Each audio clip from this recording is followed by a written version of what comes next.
เฮ็ดก็ก้นอ่ำหูป้ากันดูจังซุม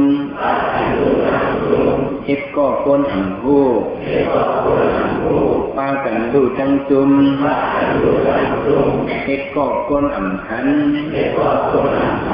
ป้ากันกันเสียงเสียงเฮ็ดก็ก้นอ่ำหันป้ากันกันเสียงเสียงเฮ็ดก็ก้นอ่ำปองป้ากันหย่องลุ่มลุ่มเฮ็ดก็ก้นอ่ำปองป้ากันหย่องลุ่มลุ่มในความมังกรธาตุไปเอาสองเมียนะก็เฮ็ดก็ก้นคู่ในสองที่ดุ่มลูกก็เฮ็ดก็ก้นหันในสองที่ตันก็เฮ็ดก็ก้นอ่ำปองในสองที่หย่องหย่องก็เฮ็ดก็พลังในนั้นเป็นก้นหุ้มหันก้นออกมาคือตันนั้น